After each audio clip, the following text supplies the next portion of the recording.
Lieutenant Louis Curtis circled at 3,000 feet above the Philippine Sea, his P-51 Mustang cutting slow, lonely arcs through the fading light. Below him, barely visible against the dark water, his wingman drifted in a life raft shot down just minutes earlier by Japanese anti-aircraft fire over Bataan Island. Curtis was alone now. He had less than 20 minutes of fuel left, and rescue wouldn't arrive until morning. The sun was already sinking toward the horizon, and every passing second increased the risk that Japanese patrol boats would reach the downed pilot first. Then Curtis saw something that made his stomach tighten. A twin-engine transport aircraft was approaching from the east, landing gear down, flaps extended, lined up perfectly for Bataan Island's runway. A runway controlled by Japanese forces. Curtis pushed his Mustang forward to intercept, preparing for the worst. As he closed the distance, the fading light revealed the truth. American star insignia, U.S. Army markings. This wasn't an enemy trick. It was a real American C-47. About to land on a Japanese airfield, Curtis keyed his radio and transmitted an urgent warning, ordering the transport to break off immediately. Static answered him. No response. The aircraft continued its descent. Curtis knew exactly what would happen if that plane touched down. He had lived through captivity once before. He knew what capture meant and what it would mean for everyone. Aboard that aircraft, the C-47 was seconds from landing, with no time left. Louis Curtis rolled his P-51 onto its wing and dove toward the transport, committing to a decision no other American pilot had ever made. Louis Curtis was not a panicked rookie reacting on instinct. By the time fate placed him over Bataan Island, he was already a hardened combat veteran, one of the rare pilots whose judgment had been forged in multiple theaters of war. At just 25 years old, Curtis had already built a resume most fighter pilots never achieved. He was a confirmed American ace. 7 German fighters destroyed in the skies over Europe.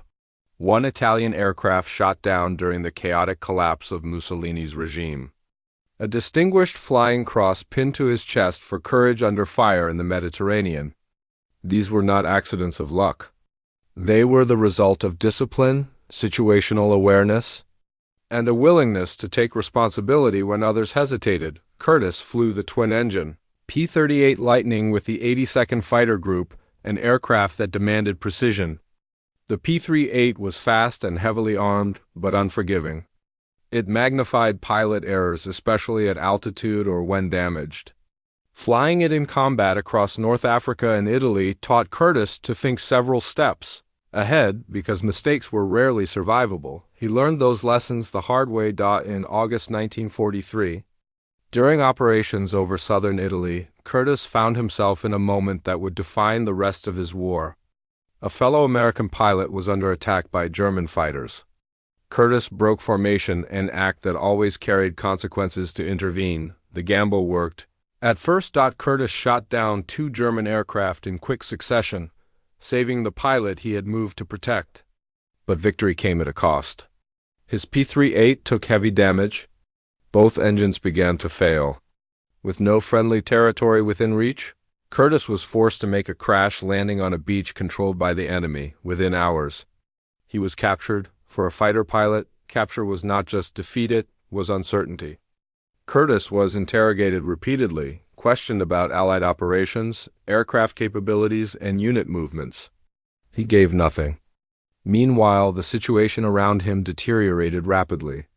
Italy surrendered in September 1943, plunging the region into chaos as German forces rushed to seize control from their former ally.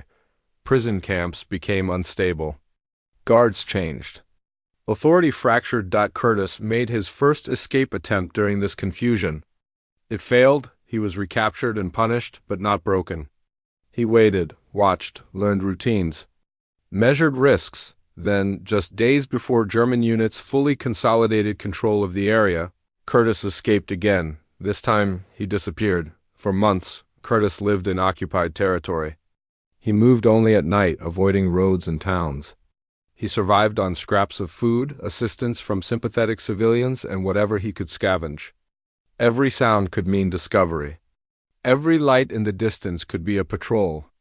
He had no aircraft, no weapon, no guarantee he would ever reach Allied lines, but he did. When Curtis finally crossed back into friendly territory, he was thinner, exhausted, and profoundly changed. He had seen what happened when control vanished. He had experienced the consequences of capture not as an abstract fear, but as lived reality. Most pilots, after surviving that ordeal, would have been sent home. Command would have understood. Few would have questioned it. Curtis didn't ask to go home. He volunteered to return to combat.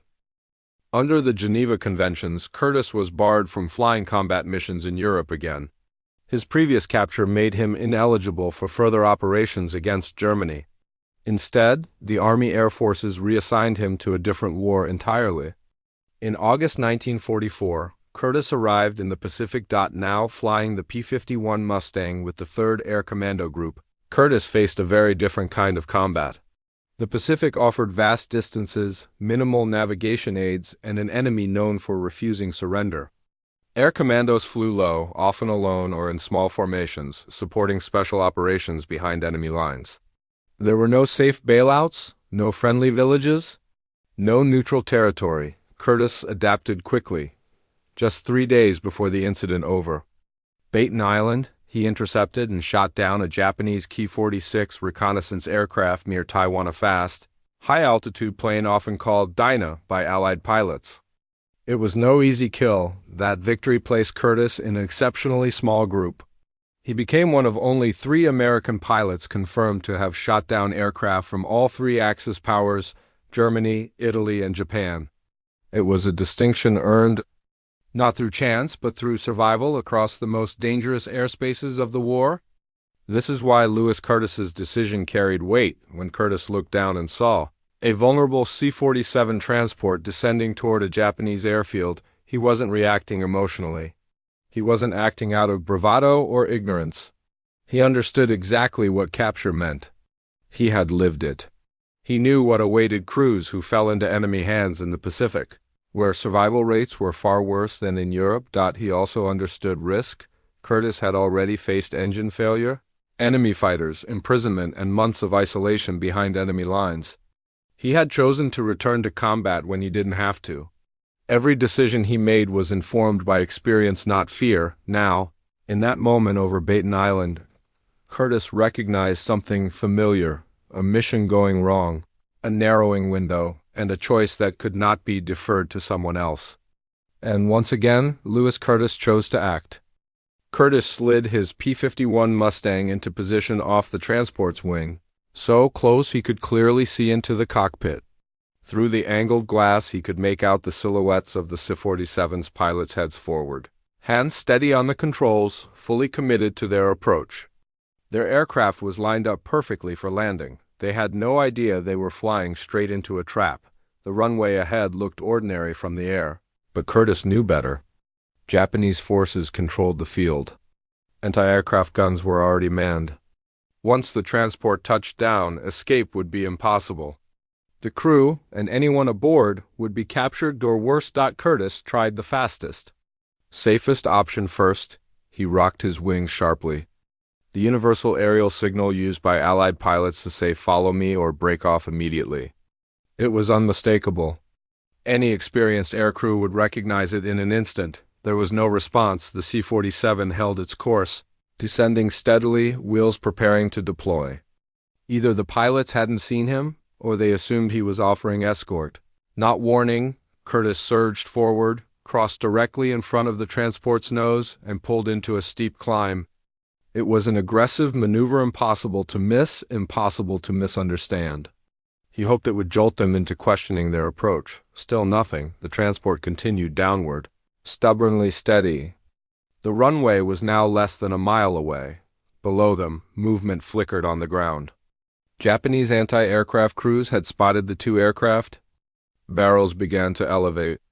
Curtis could almost feel the moment when curiosity turned into targeting. Time was gone. Curtis climbed above the C-47, rolled his Mustang inverted, and pushed over into a diving attack.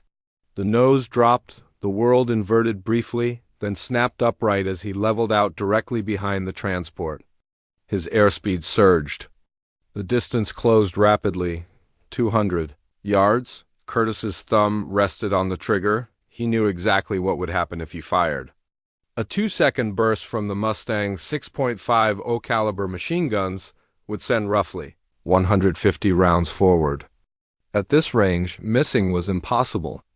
The question wasn't whether he would hit, but what he would hit. He couldn't strike the fuselage.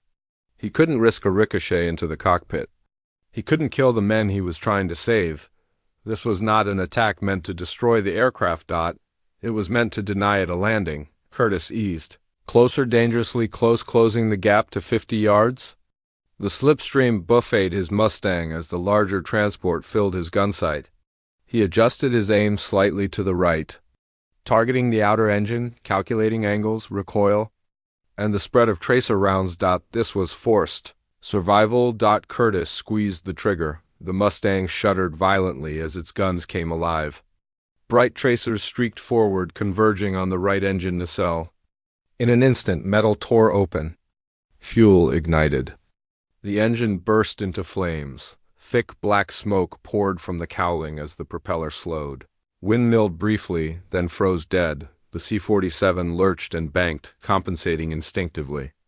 The pilots reacted fast, exactly as they were trained to do. The aircraft stabilized, and then, to Curtis's alarm, it kept descending. The transport was designed to survive this. The C-47 could fly and even land on a single engine. The crew might believe they had suffered mechanical failure, but still had a chance to put it down safely. They were still headed for the airfield. That's when the ground erupted. Japanese anti-aircraft guns opened up in earnest. Explosions blossomed around Curtis's Mustang. Bursts of 20mm fire cracked the air, close enough to rock his aircraft and rattle his canopy.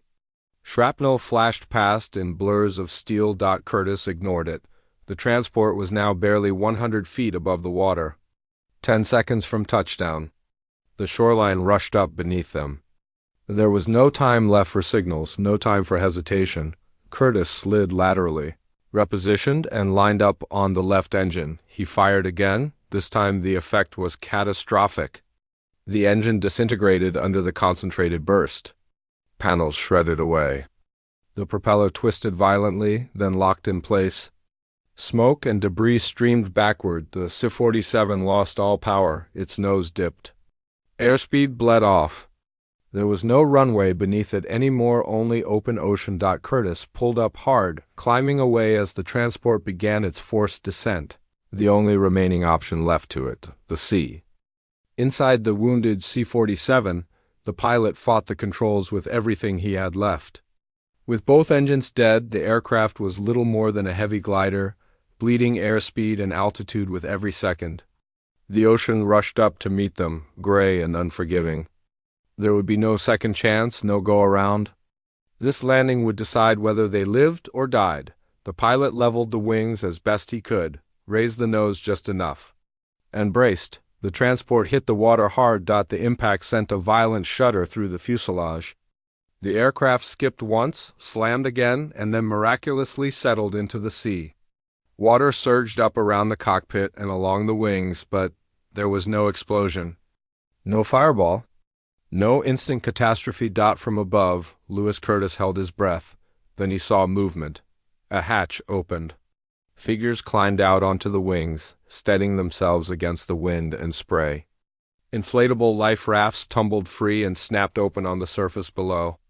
One by one, men jumped, splashed, and swam toward them. Curtis counted carefully. 8, 9, 10. They were alive. They were floating in open water, not lined up on a Japanese runway with rifles pointed at them. That difference, only a few hundred yards of ocean, meant everything. Curtis didn't waste a second. He dropped his Mustang low, almost skimming the waves, then turned toward the shoreline. Japanese troops were already moving, racing toward boats, reacting to the downed transport. Curtis lined up and strafed the beach, his machine guns kicking sand, debris, and panic into the air. Japanese soldiers dove for cover. Curtis wasn't trying to kill anyone. He didn't need to. The sound and violence of the attack was enough. It forced the troops to scatter, delayed their response, and bought precious minutes for the men in the water. Minutes were all that mattered, but Curtis knew the truth. he couldn't stop them forever. More troops would arrive. Boats would launch. Ammunition would run low. And his fuel gauge was dropping fast. Now there were two separate groups of Americans in the water, those from the C-47, and others already adrift nearby. Curtis climbed briefly to gain altitude and keyed his radio. His voice stayed calm as he called his wingman, transmitted the situation, and requested immediate rescue. 13 Americans adrift off Baton Island. The message went out. As the sun dipped lower, shadows stretched across the water. Curtis stayed overhead as long as physics would allow. He circled continuously, making low, aggressive passes whenever Japanese boats edged too close. Each dive sent them turning back, uncertain whether another attack was coming, but the Mustang was running on fumes. With barely 10 minutes of fuel remaining, Curtis made one final pass over the rafts. He waggled his wings, a silent salute, a promise he hoped he'd kept long enough. Then he turned east and climbed away. Curtis landed with his fuel, gauge reading empty. Behind him, in the fading light, 13 American lives floated alive because one pilot had chosen action over orders and water over surrender. The men aboard the C-47 had begun the day believing it would be routine. They had taken off from Lady with Manila as their destination, carrying personnel and supplies across territory that was supposed to be safely in Allied hands. The aircraft itself was dependable, a workhorse transport that crews trusted with their lives. There was no expectation of danger, no briefing that suggested enemy fighters or hostile. Airfields lay ahead, then the weather closed in, clouds thickened, visibility collapsed. Winds pushed harder than forecast, slowly nudging the transport off its intended course. To make matters worse, the radio began to fail. Static replaced clear signals. Bearings became unreliable. The crew did what they could, dead reckoning, estimated headings, careful fuel management, but after hours flying blind, confidence eroded. Eventually the clouds broke. Below them lay an island. And on that island was a runway. From the cockpit, it looked intact. Usable, familiar in shape and layout. In the Pacific, runways were precious, and pilots were trained to seize them when uncertainty grew too great.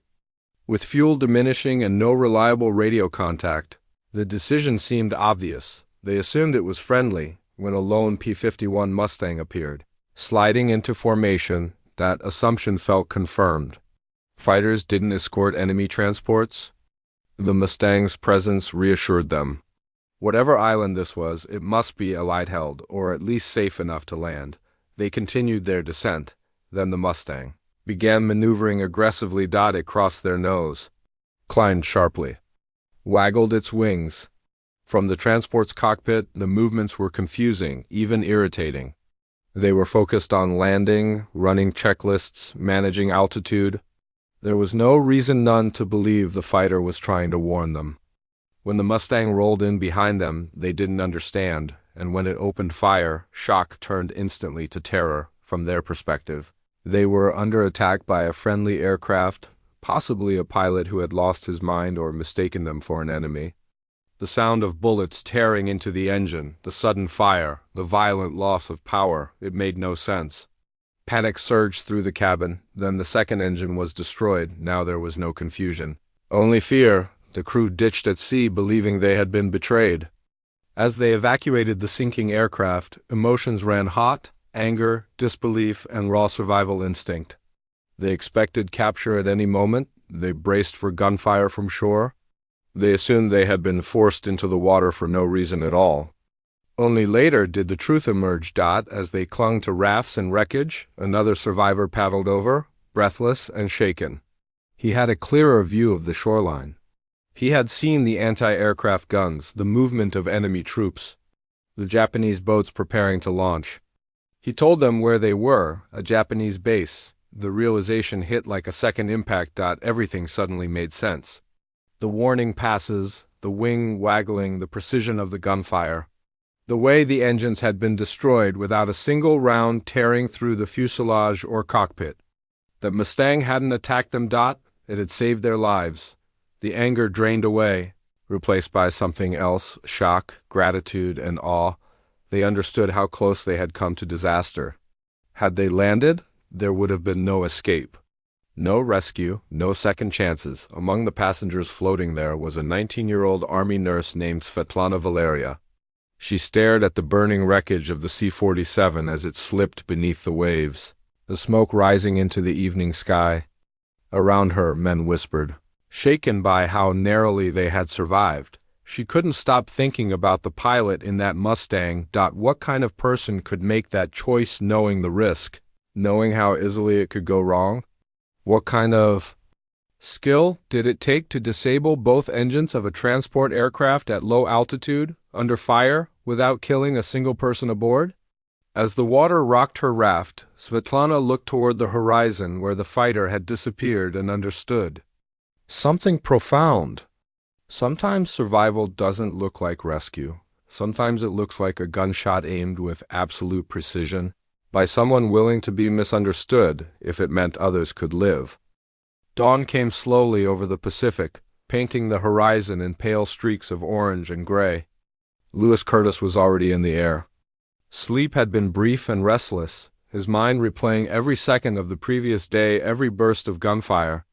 Every flak burst, every moment the fuel needle crept closer to 0. At first light, Curtis led a flight of 4 P-51 Mustangs back toward Baton Island. They flew low and fast, scanning the water as the island grew out of the haze.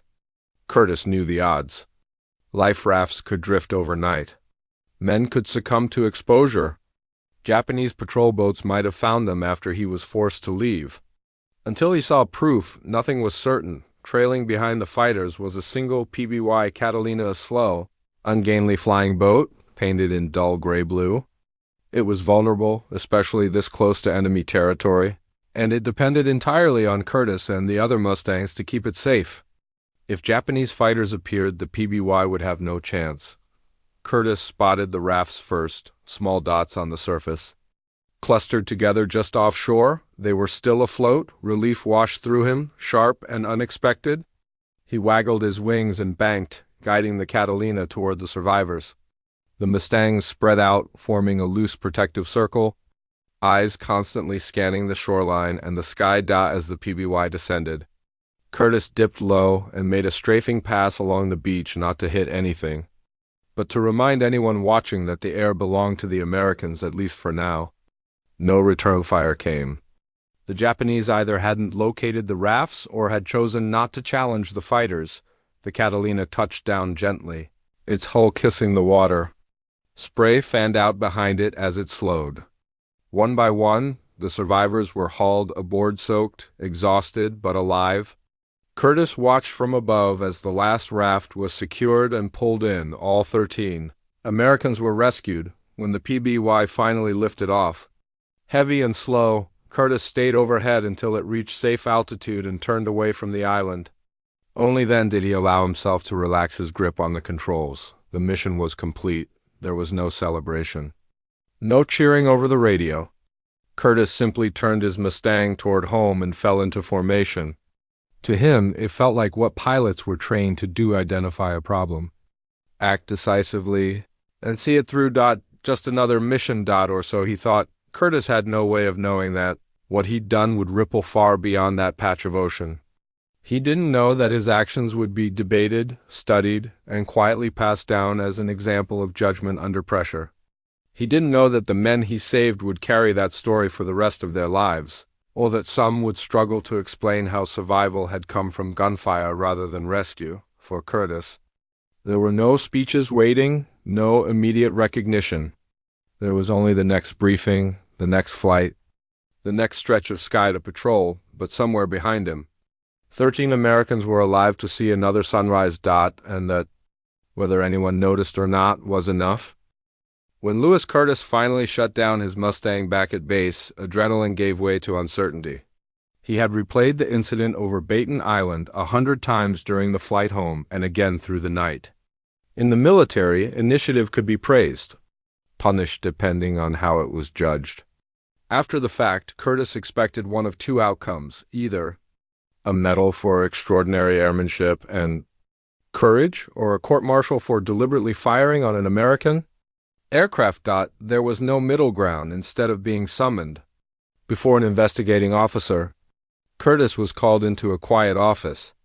Waiting for him was General George Kenney, commander of Allied air forces in the Southwest Pacific. Kenney was known for plain talk and sharp instincts. He wasted no time with ceremony. Without explanation, the general handed Curtis a sheet of paper, a passenger manifest. Curtis took it, puzzled, and began to scan the list. Names blurred past officers, enlisted men, support personnel. Then his eyes stopped. Svetlana Valeria. Army nurse.